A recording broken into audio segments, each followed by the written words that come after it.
Il est éternel, l'alpha et l'oméga, le premier et le dernier. Il a précédé tout le monde et il est revenu sur cette terre avec ses corps humains. Et il est rentré dans le ciel, dans la gloire. Le Seigneur Jésus, il est le Tout-Puissant. Voilà pourquoi nous voulons l'adorer. Voilà pourquoi nous voulons le célébrer. Lui qui a reçu le nom qui est au-dessus de tout nom. À son nom, tout genou fléchit et toute langue confesse qu'il est Seigneur à la droite du Père. Alléluia. Oh Jésus.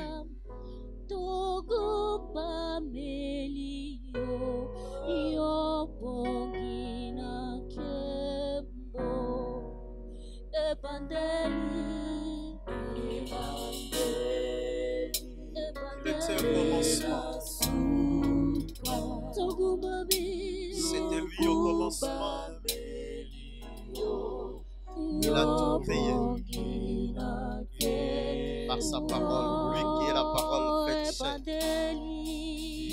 Seigneur, je te lève, je te bénis.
Il est puissant. Le Dieu puissant. Alléluia. Alléluia.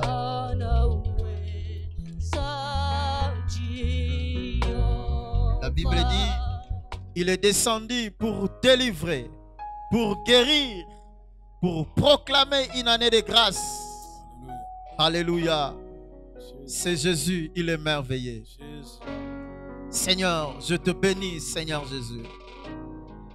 Je t'adore, Seigneur Jésus. Parce que tu es le bien le plus précieux qu'un homme peut posséder dans ce monde. Alléluia. Alléluia. Gloire à toi, Jésus. Partout où tu es passé dans ce monde, quand tu as trouvé les aveugles, tu leur as donné la vie. Quand tu as trouvé les paralytiques, tu les as donné la force de s'élever et de marcher encore.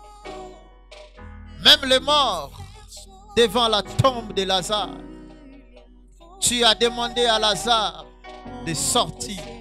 Et la Bible me dit que Lazare est sorti. Et tu lui as rendu la vie. Voilà pourquoi nous te chantons cette chanson. Alléluia, quand il descend. Quand il descend. Et tout s'arrête. Il transfère entre ciel et terre.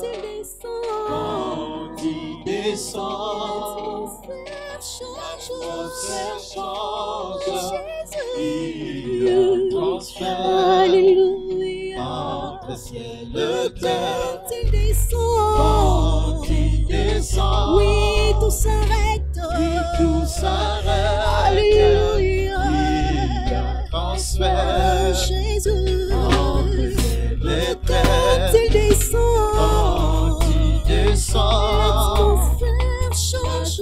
L'atmosphère change. Alléluia. Il transfère. Jésus. Entre ciel et terre. Le Saint-Esprit est là. Merci pour ta présence. Le Saint-Esprit. Merci pour ta présence. est là. Christ a dit, il est avantagé que je m'en aille pour que le consolateur vienne. Jésus. Merci parce que tu es là. est là pour sauver. Merci pour ta présence. Alléluia. Nous te laissons la place. Il est là pour guérir. Cher Saint-Esprit, Jésus. parle-nous à travers de ton serviteur. Il est là pour sauver. Remplis-nous d'une onction particulière, Oh, le malade. afin qu'il puisse nous transmettre ta parole, Alléluia. tes oracles, Seigneur. Le paralytique saute de joie. Le stérile enfant. Alléluia. Le sourd dans sa puissance. Par sa puissance. Par sa puissance. Le maladie s'enfuit. Les aveugles voient. Le paralytique saute de joie. Le stérile enfant. Alléluia. Le sourd entend. Par sa puissance. Par sa puissance. Oh, le maladie s'enfuit. Oh, Jésus. Oh, le paralytique saute de joie. Les stériles enfants. Alléluia. Jésus, par sa puissance. Alléluia. Oh, Jésus, Jésus, Jésus, Jésus, Jésus. Tu changes l'atmosphère, tu changes les données. Alléluia. Oh, gloire à toi, Jésus. Alléluia, Alléluia, Alléluia, Alléluia, Alléluia, Alléluia. Gloire à toi, cher Saint-Esprit. Jésus. Gloire à toi, l'Esprit de Dieu. Gloire à toi qui nous révèle les Pères. Gloire à toi qui manifeste la gloire de Jésus sur la terre. Gloire à toi lorsque tu viens, les morts revivent. Gloire à toi, lorsque tu viens, tu amènes la résurrection. L'Esprit qui a ressuscité Jésus d'entre les morts, nous t'accueillons dans ce culte. Nous t'accueillons dans ce moment. Nous te laissons libre cours afin que tu agisses au milieu de nous et que tu fasses ce que le Père a décidé pour ces familles qui nous suivent, pour ce couple qui nous suit, pour ces frères, pour cette sœur qui nous entend en ce moment. Nous prions que tu fasses descendre ta gloire, ta main sur lui, afin de faire ce que les hommes ne peuvent pas faire, afin que l'impossible devienne possible dans le nom de Jésus. Père, nous te remettons ces temps. Nous prions que tu nous parles, car tu ne parles pas comme les hommes. Lorsque tu parles, les choses changent. Lorsque tu parles, les traces restent là où tu passes par ta parole. Au nom de Jésus. Amen. Shalom, shalom chez vous. Nous vous saluons dans le nom de Jésus. Ce matin, nous allons vous porter la parole. Et la parole que nous allons vous apporter se trouve dans le livre d'Ézéchiel. Nous sommes dans le livre d'Ézéchiel, dans son 37e chapitre. Et notre lecture va commencer à partir du 1er jusqu'au 10e verset. Ézéchiel 37, du 1er au 10e verset. Si vous êtes là, dites Amen. Je m'en vais lire au nom de Jésus. La main de l'Éternel reposait sur moi, et l'Éternel m'a transporté par son esprit pour me déposer au milieu de la vallée. Celle-ci était remplie d'ossements. Il m'a fait passer près d'eux tout autour. J'ai constaté qu'ils étaient très nombreux sur le sol de la vallée et qu'ils étaient complètement secs. Il m'a dit, Fils de l'homme, ces eaux pourront-ils revivre? J'ai répondu, Seigneur éternel, c'est toi qui le sais. Puis, il m'a dit, prophétise sur ces eaux. Tu leur annonceras, ossements desséchés, écoutez la parole de l'Éternel. Voici ce que dit le Seigneur, l'Éternel, à ces eaux. Je ferai entrer un esprit en vous et vous vivrez.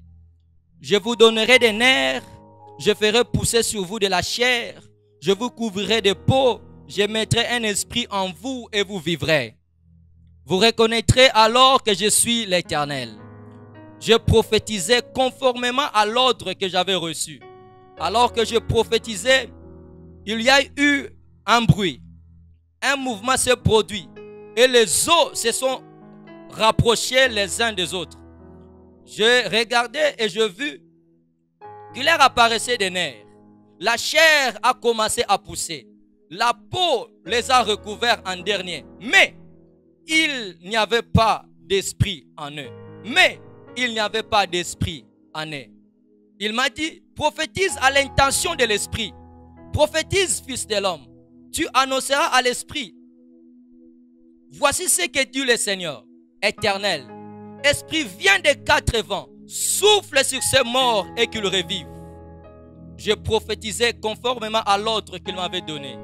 Alors l'esprit est entré en eux et ils ont repris vie. Et ils ont repris vie.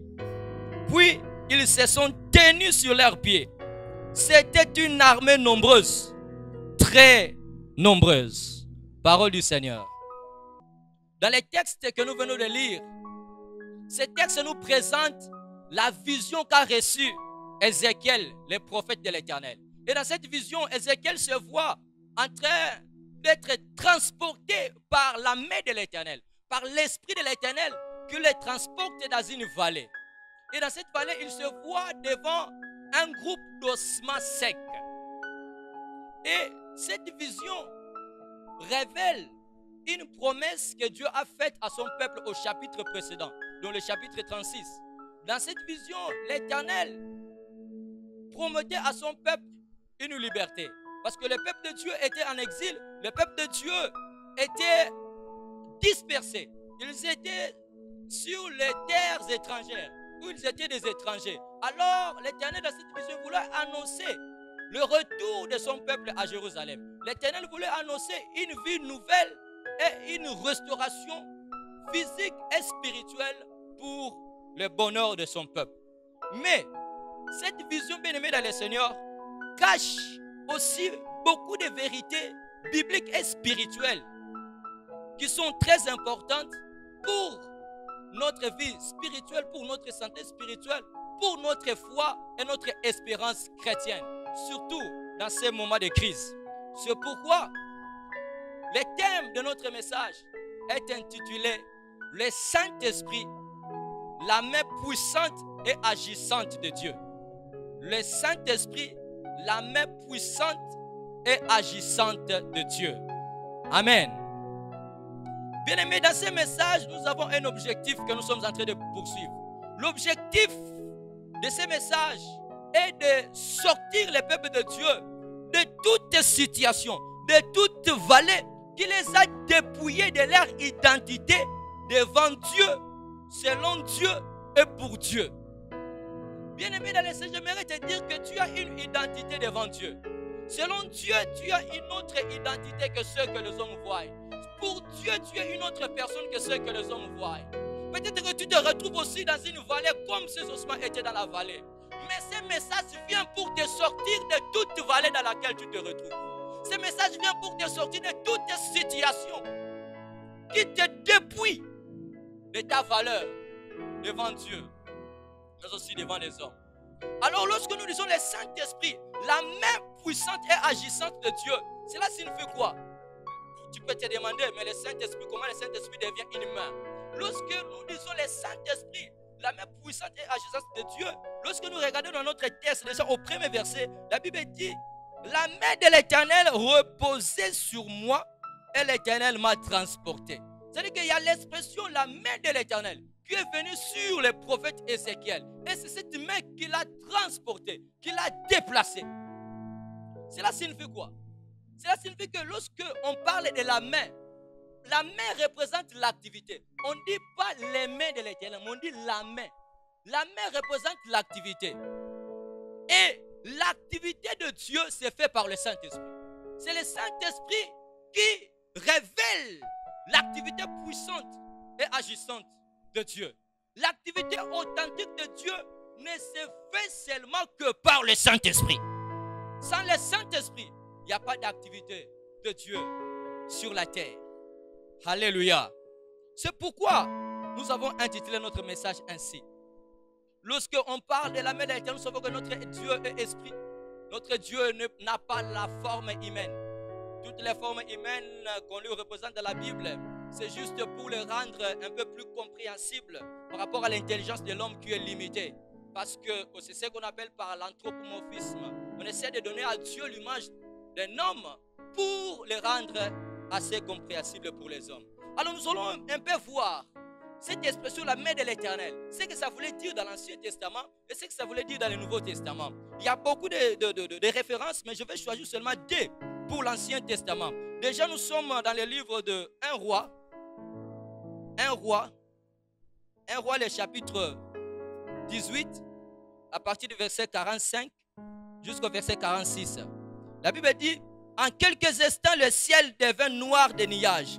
Le vent souffla et il y eut une forte pluie. Akab monta sur son char et partit pour Jezreel. La main de l'Éternel reposa sur Élie. Il dit la main de l'Éternel reposa sur Élie, qui noua sa ceinture et courut devant Akab jusqu'à l'entrée de Jezreel. Ici, on est en train de nous faire voir quand Élie devait prier pour que la pluie puisse encore retomber en Israël. Et Élie était avec Akab. Akab était le roi. Et lorsqu'il devait retourner à Israël, Israël était la destination, la même destination pour les deux personnes. Ils devaient tous deux arriver à Israël. Mais la Bible dit que c'est le roi Akab qui avait quitté les premiers. C'est lui qui avait quitté le départ les premiers que Élie. C'est lui aussi, le roi Akab, il était sur son char. Mais lorsque la main de l'Éternel va se reposer sur Élie, la Bible dit Élie va courir de telle sorte qu'il va arriver avant l'Akab. Or, Akab, lui, il était sur son char. Mais Élie marchait à pied. Mais parce que la main de l'Éternel était sur lui, Élie est arrivé avant celui qui était sur le char. Cela signifie quoi? Cela signifie que Akab, pour se déplacer, pour atteindre sa destination, il utilisait les chars. Les chars qui étaient conçus par les hommes. Les chars qui est une œuvre des hommes. Mais Élie, pour atteindre sa destinée, il n'utilise pas la loi des hommes. Il n'utilise pas ce que les hommes ont créé. Mais c'est l'Esprit de Dieu qui l'amène jusqu'à sa destination. Oh bien-aimé, j'aimerais dire à quelqu'un, les gens qui pensent qu'ils sont en avance par rapport à toi, bien-aimé, il ne faut pas les suivre. Pourquoi? Akab pensait qu'il était en avance par rapport au roi Akab. Mais la Bible nous révèle que c'est lui qui était arrivé en premier. J'aimerais dire aux personnes qui pensent qu'ils sont en avance par rapport à toi, mais je vais te dire que c'est toi qui vas arriver avant eux. La main de l'Éternel, lorsqu'elle arrive sur nous, elle nous amène à atteindre la destination avant même ceux qui avaient quitté le départ avant nous. Lorsque tu vois les hommes te laisser, se déplacer, quitter le départ et toi tu restes. Mais peut-être que ce sont les hommes qui utilisent les moyens des hommes. Comme Akab qui utilisait les chars pour se déplacer. Ce sont les hommes qui utilisent les magouilles. Ce sont les hommes qui utilisent la corruption pour qu'ils puissent construire. Ce sont les hommes qui utilisent la prostitution pour qu'ils s'achètent de nouveaux téléphones, pour qu'ils s'achètent de nouveaux vêtements. Il faut qu'ils mentent. Pour qu'ils s'achètent de nouvelles choses, il faut qu'ils détruisent, il faut qu'ils tuent, il faut qu'ils volent. Mais toi, l'enfant de Dieu, n'utilise pas ces voies-là, parce que ce sont les voies qui ne sont pas de Dieu. Ça, ce sont les voies des hommes. Mais toi, ta réussite se cache dans les voies de Dieu. Ta réussite se cache dans la parole de Dieu. Avec la parole, bien aimé, tu vas atteindre la destination. Parfois, c'est toi qui vas arriver avant même ceux qui ont quitté le départ avant toi. Est-ce que je suis en train de parler à quelqu'un? Si je parle à quelqu'un, tu dis gloire à Jésus. Deuxième image que cela nous montre. Ça nous montre que dans 2 Rois chapitre 3, le verset 15 à 16, là la Bible nous connaissons, nous n'allons pas lire pour le temps. La Bible nous présente quand la main de l'Éternel était aussi descendue sur Élisée. Quand il devait chercher un joueur de harpe. Et lorsque le joueur de harpe est venu, la Bible dit que la main de l'Éternel était descendue sur Élisée. Et Élisée a commencé à prophétiser. Donc lorsque la main de l'Éternel descend sur toi, tu vas commencer à prophétiser. Alléluia. Est-ce qu'il y a quelqu'un qui croit à ces choses? Alors, allons dans le Nouveau Testament. Dans le Nouveau Testament, nous savons que l'Ancien Testament est l'ombre des choses qui se sont accomplies dans le Nouveau Testament. Alors, cette expression, la main de l'Éternel, se rend plus claire. A maintenant un sens plus clair par rapport à l'Ancien Testament, par rapport à ce que la version ici présente. C'est-à-dire que la main de l'Éternel dans le Nouveau Testament est compris comme l'activité agissante du Saint-Esprit sur un croyant. C'est ainsi que lorsqu'on lit Luc, ça nous allons lire ça, Luc chapitre 2 à partir du verset 25 et verset 27. Luc 2, 25 et 27. Or, il y avait à Jérusalem un homme appelé Siméon. Cet homme était juste et pieux. Il attendait la consolation d'Israël et l'Esprit Saint était sur lui. On dit l'Esprit Saint était sur lui. L'Esprit Saint était sur Siméon. Et la Bible dit, verset 26, le Saint-Esprit lui avait révélé. Lorsque le Saint-Esprit descend sur toi, c'est comme l'activité de Dieu, la main de Dieu qui descend sur toi. Et lorsque le Saint-Esprit était sur lui, la Bible dit que le Saint-Esprit lui avait révélé. Lorsque la main de l'Éternel descend sur toi, il y a des révélations qui viennent. Et Dieu dit que lui a révélé qu'il ne mourrait pas avant d'avoir vu le Messie du Seigneur. il vint au temple poussé par le Saint-Esprit. Lorsque le Saint-Esprit est sur toi, c'est lui qui va commencer à diriger tes pas. C'est lui qui va commencer à t'amener dans des endroits où tu devais être dans les moments convenables. Tu ne seras pas en retard ni à l'avance, mais tu seras arrivé par rapport au temps du Saint-Esprit. Voyons là avec Marie. Lorsque l'ange lui annonce qu'il doit devenir la mère de Messie, Marie va se demander, mais comment cela se fera-t-il? Mais c'est impossible. Quelle méthode que Dieu va utiliser pour que ce que tu me dis là puisse devenir réalité? C'est là que l'ange va lui dire, le Saint-Esprit fera quoi? Viendra sur toi. Le Saint-Esprit va venir sur toi et tu vas concevoir. C'est-à-dire que lorsque le Saint-Esprit descend, il rend l'impossible possible. Il vient répondre aux questionnements que les hommes n'ont pas de réponse. Là, c'est lorsque le Saint-Esprit descend. Et dans Luc chapitre 4, nous connaissons avec Jésus, à partir du verset 18, la Bible dit que Jésus dit, l'Esprit du Seigneur est sur moi. Il m'a oint pour annoncer la bonne nouvelle. Il m'a oint pour guérir ceux qui ont le cœur brisé.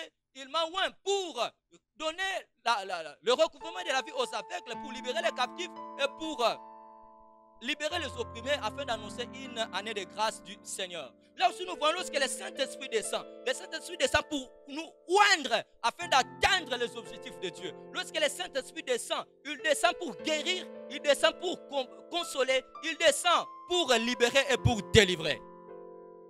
Alors, entrons maintenant dans le vif de notre message. Dans le vif de notre message, ainsi lorsque nous voyons la main de l'Éternel reposer sur Ézéchiel, qui descend dans cette vallée, bien aimé, lorsque la main de l'Éternel descend sur toi, la main de l'Éternel descend sur nous, cette main nous amène d'abord à visiter les oubliés de la société. Lorsque la main de l'Éternel était descendue sur Ézéchiel, cette main l'avait amené auprès des ossements qui ont été oubliés beaucoup d'années passées. Les ossements qui étaient à l'écart, rejetés, en retrait. Mais lorsque la main de l'Éternel fit sur Ézéchiel, la main de l'Éternel l'amène vers les eaux que les gens ont oubliées. Je suis en train de dire à quelqu'un, la main de l'Éternel est en train d'arriver sur ta vie pour visiter les gens qui sont oubliés. Je suis en train de dire à quelqu'un qui se sent oublié par les hommes. Les hommes peuvent t'oublier, mais ton Dieu ne peut pas t'oublier. Les hommes avaient oublié ces ossements, mais Dieu ne les avait pas oubliés. C'est pourquoi il envoie son serviteur vers ces eaux. Il envoie son serviteur vers ces gens qui ont été oubliés, vers ces gens qui ont été abandonnés, rejetés. Souvenez-vous de David. David avait été oublié par son propre père. Lorsque Samuel devait venir oindre le roi, le papa de David, Isaïe, il a présenté tous ses fils, il a présenté tous ses enfants, sauf David. David a été oublié, mais le Dieu de David ne l'avait pas oublié. C'est pourquoi quand Samuel arrive, Samuel cherche celui qui a été oublié. Tout le monde était là, mais Samuel dit qu'il y a quelqu'un que vous avez oublié, parce que c'est pour lui que je suis venu. Je suis en train de te dire que ce message est venu pour toi. Toi qui te sens oublié par les hommes, toi qui te sens rejeté, Dieu vient pour te chercher. Et lorsque Dieu descend pour te chercher, parce que tu te sens oublié, parce qu'il voit les hommes que tu as servis, les hommes à qui tu as rendu service, ces hommes t'ont abandonné, ces hommes t'ont oublié. Ils ne sont pas reconnaissants vers toi. Car David, il rendait les services à sa famille pour prendre soin des brebis. Mais son père ne tenait pas en compte ces services qu'il rendait. Je suis en train de dire à quelqu'un, les gens ignorent les services que toi tu rends. Mais tu dois savoir que c'est Dieu qui voit les services que tu rends. Et c'est lui qui va te récompenser au nom de Jésus. Une autre chose, lorsque la main de l'Éternel descend pour nous mettre en action, la main de l'Éternel nous envoie à être sensibles pour les problèmes des gens qui sont dans la vallée. Lorsque la main de l'Éternel saisit Ézéchiel, il ne l'amène pas sur des montagnes, il ne l'amène pas sur des plaines, mais la main de l'Éternel l'amène dans une vallée. Pourquoi? Pour te dire, il y a aussi des gens dans la vallée. Parce que parfois, on veut toujours aller en haut. Parce que souvent, lorsque la main de l'Éternel vient, c'est pour nous amener du bas vers le haut.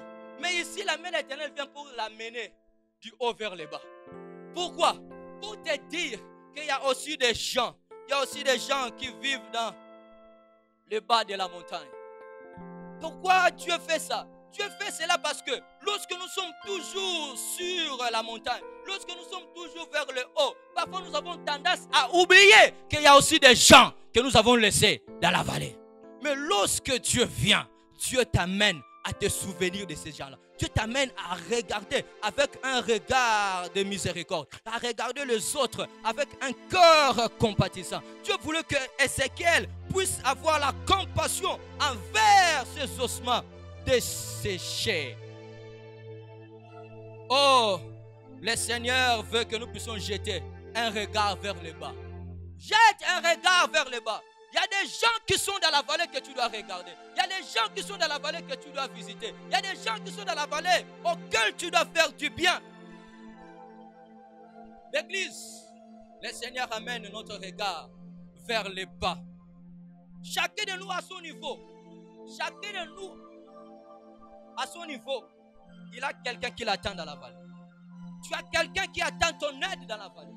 Tu as quelqu'un qui attend ta visite dans sa vallée. Et souvent, ce que nous faisons, c'est quoi? Lorsque Dieu veut nous approcher des gens qui sont dans la vallée, parfois nous les regardons au loin. Parfois nous ne voulons pas nous approcher. Or, si le prophète Élie avait regardé cette veuve de Sarepta au loin, le prophète Élie pouvait penser que quand cette veuve était en train de ramasser les bois, peut-être que c'était le jour de sa fête. Peut-être que c'était le jour de l'anniversaire de son fils. Mais lorsque le prophète s'est approché, c'est par là qu'il s'est rendu compte que ce n'était pas le jour de fête, mais c'était le jour de deuil. Lorsque tu ne t'approches pas, tu ne sauras pas la vraie version des choses.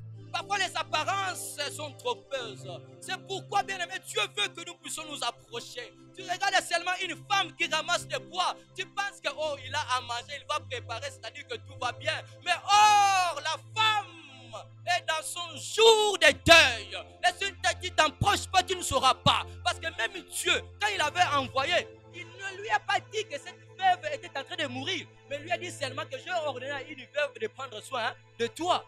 Mais c'est pourquoi quand Élie va s'approcher, il va découvrir que cette veuve était en train de mourir. L'église, soyons sensibles. Es-tu sensible aux problèmes de tes voisins? Es-tu sensible aux problèmes de tes parents? Quelle est la dernière fois que tu as envoyé l'argent à tes parents? Surtout dans ces temps de confinement. Qu'est-ce que tu as fait pour eux? Est-ce que tu es allé quand même les visiter? Leur rendre visite? Leur donner quelque chose? Leur soutenir? Il y a des orphelins de veuves qui attendent notre regard. Ne nous limitons pas au loin, mais approchons-nous. Une autre chose, lorsque la main de l'Éternel vient sur nous, parfois la main de l'Éternel, il est dit au premier verset, il dit la main de l'Éternel fut sur moi. Sur moi qui? Sur moi le prophète. Sur moi qui? Sur moi Ézéchiel. C'est-à-dire que la main de l'Éternel était descendue sur un prophète. Mais Ézéchiel n'était pas le seul prophète en Israël. Il y avait de Ésaïe, il y avait de Jérémie, il y avait les autres prophètes. Mais quand la main de l'Éternel descend, parfois la main de l'Éternel ne descend pas sur nous, mais la main de l'Éternel cherche à descendre sur nous. Alléluia. Pour dire quoi? La main de l'Éternel, parfois lorsque ça descend, elle vient pour accomplir une mission spécifique avec toi. Elle vient pour accomplir des choses qu'il ne peut pas faire avec Ésaïe. Il vient pour accomplir des choses qu'il ne peut pas faire avec Jérémie. Car Ézéchiel est le seul prophète qui a reçu cette vision des vallées des ossements secs. Et lorsque le Saint-Esprit descend sur toi, bien-aimé, il vient pour t'amener à accomplir les choses spécifiques. Bien-aimé, tu dois savoir que nous ne sommes pas appelés pour tout faire, mais nous sommes appelés pour accomplir des choses spécifiques. C'est le Saint-Esprit qui peut tout faire, mais le Saint-Esprit ne fait pas tout avec une seule personne. Parce que tu n'es pas le seul serviteur de Dieu. Tu n'es pas le seul enfant de Dieu. C'est pourquoi il t'a donné les dons pour te particulariser. C'est pourquoi ne cherche pas à faire ce que l'autre fait. Parce que le Saint-Esprit fait autrement avec toi et il fait autrement avec lui. C'est pourquoi tu dois te concentrer sur ce que le Saint-Esprit peut faire avec toi au lieu que tu te concentres à regarder ce que le Saint-Esprit fait dans la vie de l'autre personne. Le Saint-Esprit, lorsqu'il descend, il vient pour faire avec toi des choses spécifiques. Il y a beaucoup de gens qui sont en train de passer leur temps inutile, faisant des choses auxquelles le Saint-Esprit ne les a pas appelés, faisant des choses qui ne vont pas les amener vers les accomplissements. Bien aimé, parce que le faire est différent d'accomplir. Tu peux faire pour ne rien accomplir, pour ne rien atteindre. Mais lorsque tu fais pour accomplir, ça signifie que tu fais pour atteindre tes objectifs. Tu fais pour atteindre tes goals. Beaucoup de personnes se retrouvent dans des choses qui sont devenues une distraction pour eux, qui sont devenues des passe-temps pour eux. Pourquoi? Ils n'ont pas écouté le Saint-Esprit. Que la main du Saint-Esprit descende sur toi. Que le Saint-Esprit descende sur toi pour qu'il t'amène vers ta destinée. Qu'il t'amène à accomplir des objectifs que Dieu veut atteindre avec toi. C'est pourquoi, bien aimé, lorsque la main de l'Éternel est descendue sur Ézéchiel, la main de l'Éternel l'a transporté. La main de l'Éternel, lorsqu'elle descend sur toi, elle t'amène au-dessus des limites. Lorsque la main de l'Éternel descend sur toi, rien ne peut t'arrêter. Il n'y a aucun obstacle qui peut s'ériger devant toi. Parce que c'est la main de l'Éternel qui t'amène. Lorsque la main de l'Éternel est descendue sur Ézéchiel, la Bible dit que la main de l'Éternel l'a transporté. Pourquoi les transporter? Parce que pour atteindre la vallée, peut-être que si Ézéchiel devait marcher à pied, peut-être qu'il va rencontrer des obstacles. Peut-être que pour arriver à la vallée, il faut traverser des océans, il faut traverser des fleuves, il faut traverser des forêts, il faut traverser des montagnes. C'est pourquoi Dieu évite qu'Ézéchiel puisse rencontrer des obstacles. C'est pourquoi il dit, je dois te transporter. Transporter signifie quoi? C'est déplacer une chose d'un lieu vers un autre, mais en passant par le haut, en passant par les airs. Pourquoi dans les airs? Parce que dans les airs, il n'y a pas d'obstacles. Dans les airs, il n'y a pas d'arbres. Dans les airs, il n'y a pas de montagnes. Dans les airs, il n'y a pas de murs, il n'y a pas de barrières. Dans les airs, la voie est libre. C'est pourquoi, lorsque la main de l'Éternel descend, il va te transporter. Il va te changer de trajectoire. De telle sorte qu'il n'y aura aucun obstacle qui peut empêcher l'action de Dieu dans ta vie. Lorsque la main de l'Éternel est sur toi, il t'amène au-dessus des limites. Lorsque la main de l'Éternel est sur toi, même les démons ne peuvent pas t'empêcher d'atteindre la destination. Même les diables ne peuvent pas t'empêcher pour arriver à ta destination. Lorsque la main de l'Éternel est sur toi, les hommes méchants ne peuvent pas t'empêcher. Lorsque la main de l'Éternel est sur toi, ta couleur de peau n'est plus un obstacle. Oh, ta nationalité ne sera plus un obstacle. Ta tribu ne sera plus un obstacle. Ta langue ne sera plus un obstacle. Le travail que tu fais ne sera plus un obstacle. Ton niveau d'études ne sera plus un obstacle parce que la main de l'Éternel est en train de te transporter. Que la main de l'Éternel te transporte. Que la main de l'Éternel t'amène jusqu'à la destination que Dieu a prévu pour toi.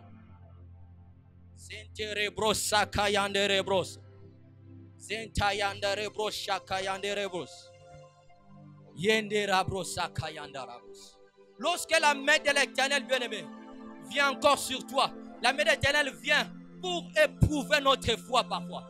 Parfois, cette main vient pour nous amener dans un moment de brisement. Lorsque cette main vient pour nous amener parfois dans des temps difficiles, la main de l'Éternel ne vient pas seulement pour t'amener vers les montagnes, vers le haut, vers la gloire. Mais la main de l'Éternel parfois choisit de t'amener vers le bas. Mais pas parce que tu as péché. Tu n'as pas péché. La main de l'Éternel t'amène vers le bas. Pas parce que tu as péché. Tu n'as pas péché. Mais la main de l'Éternel choisit de t'amener vers le bas. Il décide de te faire descendre dans la vallée. Tu étais sur une montagne de gloire. Tu étais sur une montagne de bénédiction. Tu étais sur une montagne de prospérité. Tout allait bien. Bonne santé, mariage calme, harmonie. Mais parfois, lorsque la main de l'Éternel vient, la main de l'Éternel t'amène d'abord dans la vallée. Pas parce que tu as péché. Il n'y a pas de problème entre toi et Dieu. C'est pourquoi David dit dans le psaume 23, le verset 4, quand je marche dans la vallée de l'ombre de la mort, je ne crains aucun mal, car je sais que tu es avec moi. Oh, si David avait péché, l'Éternel ne devait pas être avec lui. Parce que déjà au verset 1, il a dit, l'Éternel est mon berger, je ne manquerai de rien. C'est-à-dire qu'entre David et Dieu, il n'y avait pas de problème. Mais lorsque Dieu permet que David passe par la vallée, c'est pour éprouver notre foi, pour nous enseigner. Et je vais dire à quelqu'un qui se retrouve dans la vallée, quand tu examines ta foi, tu vois que je n'ai rien fait, je n'ai pas péché, mais pourquoi je me retrouve dans cette situation? J'aimerais te dire, c'est juste une vallée par laquelle le Seigneur est en train de te faire passer. C'est pourquoi David dit, je marche dans la vallée. David ne dit pas que je m'assieds dans la vallée. David ne dit pas que je dors dans la vallée. David ne dit pas que je fais de la vallée mon habitation. Mais David dit, je marche. Cela signifie que c'est un passage par lequel je marche. Cela signifie que c'est un parcours qui a un début et qui a une fin. C'est-à-dire que c'est quelque chose que j'ai commencé, que je vais finir. C'est-à-dire que dans ce parcours, je suis en train de voir une ligne d'arrivée. Je suis en train de voir une voie de sortie devant moi. Je suis en train de voir déjà une lumière venir. C'est pourquoi il dit, je marche. Oh, ne fais pas de ta vallée un lieu d'habitation. Ne t'assois pas dans ta vallée. Ne fais pas de ta vallée un lieu de confort. Tu dois marcher dans ta vallée parce qu'il y a une voie de sortie pour toi. Dans le nom de Jésus. C'est pourquoi l'Éternel était avec lui. Lorsque tu es dans la vallée, le Seigneur est avec toi. Il va te garder, il va te nourrir. Même si les hommes t'abandonnent, lui, il ne va pas t'abandonner. Parce qu'il va avec toi pour te sortir. C'est pourquoi j'aimerais encourager quelqu'un pour te dire tu vas t'en sortir de cette situation. Pour te dire que Dieu a un plan merveilleux pour toi. Tu vas y arriver. Ce n'est pas fini avec Dieu. Le miracle est encore possible. Lève-toi. Le soleil va encore s'élever de nouveau pour toi. Il y a la vie devant toi, pas derrière toi. Avance. Dans le nom de Jésus. Ton histoire avec Dieu ne finira pas dans cette vallée. Ton histoire avec Dieu ne finira pas dans cette vallée. Il va te sortir de là. Et lorsque la main de l'Éternel vient encore sur nous, parfois cette main vient aussi pour accomplir le jugement de Dieu. Accomplir le jugement de Dieu contre les ennemis de ses enfants. Bien-aimé, parfois la main de Dieu s'abat sur les oppresseurs des enfants de Dieu. La main de Dieu s'abat sur les ennemis des enfants de Dieu. C'est pourquoi je vais dire à quelqu'un, ne sois pas parmi les oppresseurs des vrais enfants de Dieu. Ne sois pas parmi les oppresseurs des vrais serviteurs de Dieu. Pourquoi? Parce que Dieu va t'amener dans la vallée. Là où tu veux envoyer les enfants de Dieu, Dieu va t'envoyer là-bas les premiers. Ceux qui ont jeté les compagnons de Daniel dans la fournaise ardente, ce sont eux qui avaient arrivé avant même eux dans les faits et ils étaient morts là-bas. Aman a préparé une pendaison contre Mardoché, serviteur de l'Éternel. Mais Dieu, quand il est descendu par sa puissance, Aman lui-même était pendu dans le même bois. Il ne faut pas être oppresseur des enfants de Dieu. Sinon, la main de leur père va se pesantir sur toi. Une autre chose, c'est que lorsque la main de l'Éternel vient sur nous, c'est une main lorsqu'elle vient pour nous faire des envoyés. Elle vient pour nous envoyer. La main de l'Éternel est descendue sur Ézéchiel pour l'envoyer dans la vallée. Mais parfois lorsque Ézéchiel se retrouve devant cette vallée, Ézéchiel le voit, il ne voit rien. Ézéchiel voit des ossements. Ézéchiel peut se demander, mais Seigneur, pourquoi tu m'envoies? Ici il n'y a rien, il y a des ossements. Mais Dieu va dire non, il y a une armée ici. Amen. Parce que la Bible dit que c'était une armée comment? Nombreuse. Mais quand Ézéchiel arrive, il voit les ossements. Il peut dire, oh, mais ici il n'y a rien. Mais Dieu dit, il y a une armée. Bien aimé dans le Seigneur, j'aimerais dire à quelqu'un, là où un évangéliste peut venir, et dans tel osman lobby, mais qui va écouter ce que je vais dire? Quand on envoie un apôtre, l'apôtre vient lui dire, mais qu'est-ce que je vais bâtir ici? Parce qu'il n'y a que des ossements. Quand on envoie un pasteur, le pasteur, quand il arrive dans la vallée d'ossements secs, le pasteur va dire, mais ici il n'y a pas de dîme, ici il n'y a pas d'offrande, qu'est-ce que j'aurai? Quand la main de l'Éternel envoie un docteur, le docteur viendra et dit, mais mon niveau est plus grand que leur niveau, qu'est-ce qu'ils vont comprendre? C'est ce que je vais leur enseigner. Parce qu'ils ne sont que des ossements déchissés. Mais, dans la vallée d'ossements déchissés, il ne s'agit pas d'envoyer un évangéliste. Il ne s'agit pas d'envoyer un docteur, ni un apôtre, ni un prophète. Parce que le prophète, il dira, mais non, il n'a pas prophétisé qu'il ne peut. Parce que osement va qu'il n'a pas. Mais dans la vallée, on envoie un fils de l'homme. Alléluia. C'est pourquoi Dieu dit fils de l'homme. Fils de l'homme prophétise sur ses eaux. Oh, bien-aimé, ce n'est que le fils de l'homme qui peut descendre même dans la vallée. Oh, je me rappelle de Luc chapitre 9, le verset 26. La Bible dit, le fils de l'homme est venu sur la terre pour chercher ce qui était comment?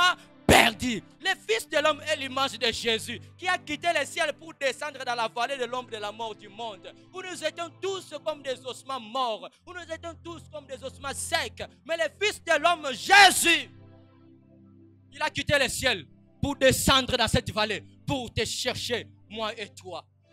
Mais lorsque les serviteurs d'aujourd'hui, les serviteurs de Dieu d'aujourd'hui, on les envoie quelque part, La première chose qu'il demande, le prix de son cachet. Il faut vous foutre à cachet. Lorsqu'on fait appel aux servants de Dieu, aux musiciens pour venir agrémenter les cultes, il demande d'abord les cachets. Cachet n'a pas combien. Mais s'il a fallu que nous puissions payer pour les cachets de Jésus, pour qu'il quitte le ciel pour venir nous prêcher, nous qui étions comme des ossements secs, combien allons-nous payer pour les cachets de Jésus? Combien allons-nous payer pour les cachets de Jésus? Oh homme de Dieu, combien coûte ton cachet? Servante de Dieu, chantre de l'Éternel, combien coûte ton cachet? Avant de venir prêcher, il doit connaître l'effectif de votre église. Il ne vient pas prêcher dans l'église de 20 personnes. Il ne vient pas prêcher dans le groupe de 10 personnes. Il ne vient pas prêcher dans le groupe de 5 personnes. Parce que lui, il est habitué à prêcher dans des méga-churches, à prêcher dans des conférences, à prêcher dans des endroits où il y a de foule. Mais pour Jésus, ce n'est pas le nombre de personnes qui l'intéressent. Ce qui l'intéresse, c'est la valeur de l'âme. Alléluia. Jésus, parce qu'il connaît le prix de l'âme. C'est pourquoi même une seule brebis se perd. Il est capable de laisser d'abord le 99 pour aller chercher celui qui est perdu. C'est pourquoi Jésus, bien aimé, j'aimerais te dire, même si tu étais le seul pécheur sur la terre, Jésus allait toujours quitter le ciel pour venir te sauver. Parce que pour lui, c'est ton âme. C'est ton âme qui compte le plus. C'est ton âme qui compte le plus. Mettons, cherchons les valeurs, cherchons les intérêts du royaume. Cessons de chercher nos propres intérêts. Cessons de dire, mais ici, qu'est-ce qui sortira d'ici? Et c'est qu'elle faisait dire, qu'est-ce qui peut sortir de ces vallées? Mais Dieu a sorti de la vallée une armée. Pour te dire quoi? Pour te dire, il ne faut pas être comme Nathanaël. Quand Philippe lui dit, viens voir le Messie, il dit, quelque chose de bon peut-il sortir de Nazareth? Oui, quelque chose de bon peut sortir de Nazareth. Quelque chose de bon peut sortir de là. Pourquoi dans cette vallée où il n'y avait que d'ossements, l'endroit où on trouve les ossements et les os, ce sont dans la poubelle. Ils font quoi? Ils jettent des os où? Dans la poubelle. Mais lorsque Jésus vient dans cette vallée de la mort, Jésus est une personne comme un fou qui va dans une poubelle pour aller chercher des os. C'est-à-dire, si nous devons regarder Jésus, la foule.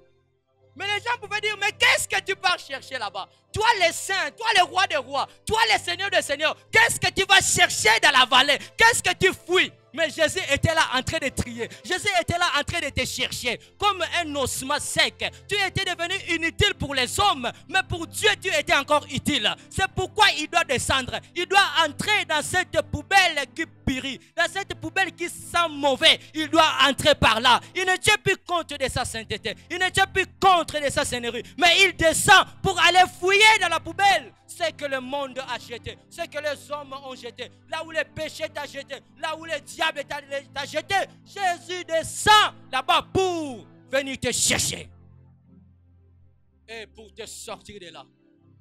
Ce qui est dans la poubelle n'est pas consommable, mais Jésus le rend consommable. Il t'amène dans les recyclages célestes. Il te prend, il te ramasse. Il te ramasse et il commence à te purifier. Il commence à te sanctifier. Il commence à te laver. Et il te recrée. Et il te fait devenir une nouvelle créature en Christ. De telle sorte que les choses passées, les choses anciennes sont passées. Et toutes choses deviennent comment? Nouvelles. De telle sorte que tu deviens consommable même sur la table de riches. La personne que vous écoutez ce matin, aujourd'hui, tu m'écoutes. C'est-à-dire que tu me trouves consommable. Mais dans mon passé, est-ce que tu peux me consommer? Si Jésus n'était pas venu me ramasser dans la poubelle où j'ai été jeté par les péchés, par le monde, est-ce que tu pouvais me consommer aujourd'hui? Oh, laisse que la main de Dieu vienne te chercher dans cette poubelle. Laisse que la main de Dieu te sorte de cette poubelle pour te rendre consommable. Pour te rendre consommable. Qu'il te sorte de la poubelle où le péché t'a jeté. Qu'il te sorte de la poubelle où les condamnations de ta famille t'a jeté. Et qu'il te sorte de là. Dans le nom de Jésus-Christ. Et Jésus le fait par amour. Jésus le fait par grâce. Ces ossements n'ont rien payé à Dieu. Mais Dieu est venu les chercher. Dieu est venu les chercher. Dieu nous cherche par amour. Nous étions tous errants. Chacun de nous suivait son propre chemin. Nous étions tous des impies. Mais Dieu est venu vers nous pour nous sauver. Avant de finir, une autre chose.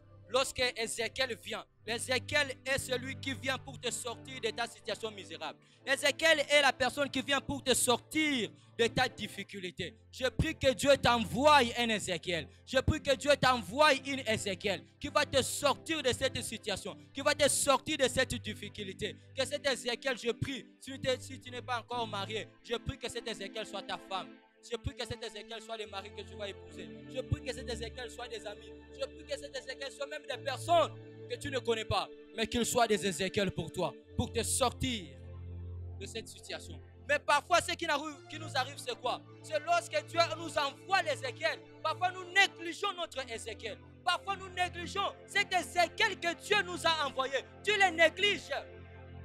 Parfois, ce qu'on fait, nous persécutons même l'Ézéchiel que Dieu nous a envoyé. Oh bien-aimé, j'aimerais te dire, ne néglige pas cette personne que tu vois. Peut-être que c'est ton Ézéchiel, c'est lui que Dieu a envoyé. Dieu est derrière lui. Il a les mandats de Dieu pour te sortir de la vallée. Ne les rejette pas. RDC, tu as un Ézéchiel que Dieu t'a envoyé. RDC, ne persécute pas ton Ézéchiel. RDC, ne tue pas ton Ézéchiel. RDC, ne néglige pas ton Ézéchiel.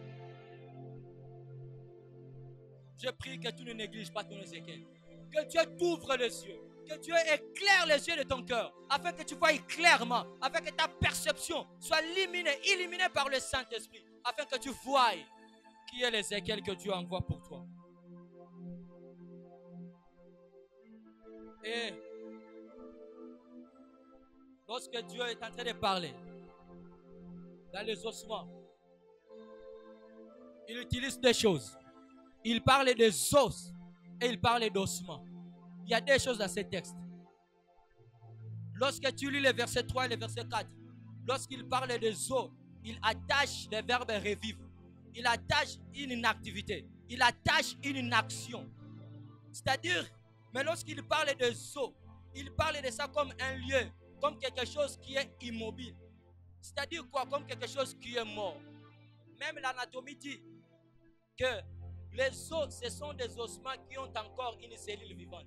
Mais les ossements n'ont plus de cellules vivantes. C'est pourquoi si tu mets une os et un ossement devant un chien, le chien va choisir un ossement. Pourquoi dans l'os, il y a encore des cellules vivantes. C'est pourquoi quand Dieu regarde, Dieu ne parle pas des ossements, mais Dieu parle des os. C'est-à-dire que Dieu voit la vie là où Ézéchiel voit la mort. Quand Dieu voit la vie, il dit que tu dois prophétiser pour que la vie arrive. Il dit prophétise sur les os. Mais quand il parle des ossements, il lui dit tu annonceras, tu parleras. Or, tout le monde ne peut pas prophétiser, mais tout le monde peut parler. Tout le monde peut parler, mais tout le monde ne peut pas prophétiser. C'est pourquoi quand Dieu permet de prophétiser, c'est pour déclarer la vie. C'est pour libérer la vie si c'est que tu étais mort. C'est pourquoi j'aimerais dire à quelqu'un de te regarder comme Dieu te voit. Pas selon la manière dont les hommes te voient. Quand il dit prophétise, il dit j'ai prophétisé selon l'ordre de l'Éternel au verset 7. Et il a dit quand il a prophétisé, il y a eu directement un bruit. Je suis en train de dire à quelqu'un, il y a un bruit qui est en train de venir chez toi. Pour éliminer le silence de la mort. Il y a un bruit d'un bébé qui va naître dans ta maison. Il y a un bruit d'un bébé qui va naître dans ta famille. Il y a un bruit. J'entends le bruit de ton mariage. J'entends le bruit de ton travail. J'entends le bruit de ta bénédiction. Lorsqu'il prophétise, il dit qu'il y a eu un mouvement. C'est-à-dire qu'un mouvement sur les choses qui étaient statiques. Lorsqu'on prophétise sous l'inspiration du Saint-Esprit, Dieu nous amène à bouger les statu quo. Le prophétique bouge les statu quo. Le prophétique vient pour bousculer la tradition qui ne veut pas avancer les choses. C'est ça, lorsque le prophétique arrive, le prophétique fait ses travail. Et Dieu lui dit, pour finir, Dieu lui dit, tu vas prophétiser. Tu vas prophétiser la vie. Tu vas déclarer la vie. C'est pour lui dire, quand il a prophétisé, Ézéchiel dit, les os se sont rassemblés. Ils avaient revêtu la chair. Il y avait des nerfs. Ils étaient devenus des hommes. Mais ils étaient encore couchés. Et la Bible précise qu'ils n'avaient pas encore l'esprit en eux. Ça signifie quoi? Cela nous ramène à la Genèse. Lorsque Dieu a créé l'homme, Dieu a créé l'homme comme un statut. avec le sol de la terre. Mais aussi longtemps Dieu n'avait pas soufflé le souffle de vie, l'homme n'était pas encore devenu un être vivant. C'est pourquoi quand Ézéchiel prophétise, les hommes se forment. Mais la Bible dit qu'ils n'avaient pas encore d'esprit. C'est-à-dire qu'ils n'avaient pas encore de vie. Mais ils étaient là. Ils avaient la forme humaine, mais ils n'avaient pas le fond humain. Car le fond humain, c'est la vie. Sans la vie, l'homme ne peut pas être un être humain. C'est pourquoi, lorsque la Bible parle de la vie, dans 1 Jean chapitre 12, chapitre 5, le verset 12, la Bible dit que celui qui a le Fils a la vie. Celui qui n'a pas le Fils n'a pas la vie. Donc quand la Bible parle de la vie, il parle de Jésus. C'est Jésus qui est la vie. Tu peux avoir la forme humaine, mais si tu n'as pas Jésus, tu n'as pas le fond humain. C'est Jésus qui donne la vie. Tu peux avoir tout, ça c'est la forme. Tu peux avoir l'argent, ça c'est la forme. Tu peux avoir des véhicules, ça c'est la forme. Tu peux avoir la gloire, la renommée, ça c'est la forme. Mais quand tu n'as pas Jésus, tu n'as pas de fond. Quand tu n'as pas Jésus, tu n'as pas ce qui fait le fond de la vie d'être humain. Bien aimé dans le Seigneur, l'homme, après la chute, il y a quelque chose en lui qui est devenu comme un vide que seul Dieu peut remplir. Oh, c'est Dieu qui est la pointure de ton âme. La pointure de ton âme, c'est Dieu. C'est celle Dieu qui peut satisfaire ton âme. C'est celle Dieu qui peut te satisfaire à 100%. Tout ce que tu peux remplacer là sans Dieu, tu ne peux pas atteindre la satisfaction. Si tu ne laisses pas Dieu entrer dans ta vie, tu ne peux pas être satisfait. Et la dernière des choses, quand il parle, il dit qu'il y avait une armée qui s'est levée. Pourquoi seulement une armée? Pourquoi on n'a pas parlé d'un groupe de prophètes? Pourquoi on n'a pas parlé des enfants d'Israël? Mais dit que c'était une armée. Pourquoi seulement une armée? Une armée.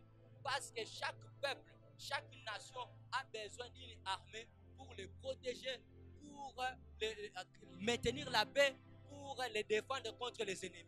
C'est pourquoi cette armée qui était morte, cette armée qui était effacée, Dieu ressuscite l'armée, afin que l'armée fasse son travail de défendre les peuples et d'attaquer les œuvres de l'ennemi. C'est pourquoi j'aimerais te dire, pendant ce temps de Covid-19, l'armée de Dieu qui est l'église est par terre.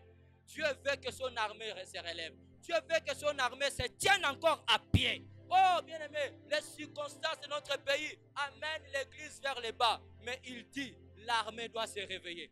L'armée doit se réveiller. L'armée de Dieu ne doit pas être à genoux devant le diable. L'église ne peut qu'être à genoux lorsqu'il doit adorer Dieu. Mais lorsqu'il doit défendre le peuple de Dieu contre les œuvres du diable, l'église doit être debout. Et l'armée de ta famille se met debout. Car notre vrai combat, c'est un combat spirituel. Ce n'est pas encore un combat physique. Ce n'est pas encore un combat des armes. Le combat du Congo, c'est d'abord un combat spirituel. C'est pourquoi l'église de Dieu du Congo, lèvons-nous afin de combattre les œuvres du diable. Que le Seigneur bénisse abondamment. Est-ce que tu peux dire merci à Dieu pour t'avoir parlé en ce moment, ce matin? Est-ce que tu peux dire merci? Est-ce que tu peux être reconnaissant devant le Seigneur? Est-ce que tu peux dire vraiment, ne fût-ce que merci à Dieu de pouvoir te révéler ses secrets, de pouvoir te révéler ses profondes paroles? Est-ce que tu peux dire merci à Dieu? Dis merci à Dieu pour cette parole dans le nom de Jésus-Christ. Alléluia, Dieu Tout-Puissant, te disons merci. Parce que ce n'est que toi qui nous parles. Ce n'est que toi qui constates que ça ne va pas. Il faut que tu parles. Ce n'est que toi qui constates que nous ne pouvons pas aller. Nous ne pouvons pas décoller sans que tu parles. Ô Dieu de grâce, nous venons te dire merci. Nous venons te remercier, mon Dieu, mon roi. Ensemble avec ton peuple, nous te disons merci. Nous te disons merci parce que ta parole vient de nous introduire dans la dimension profonde de connaître que tu es celui qui parle. Tu es celui qui souffle et a la vie. Tu es celui qui peut utiliser n'importe, mais il suffit que tu le choisisses. Tu es avec lui. Seigneur de les grâces, merci, parce que tu es merveilleux. Merci Seigneur de les grâces.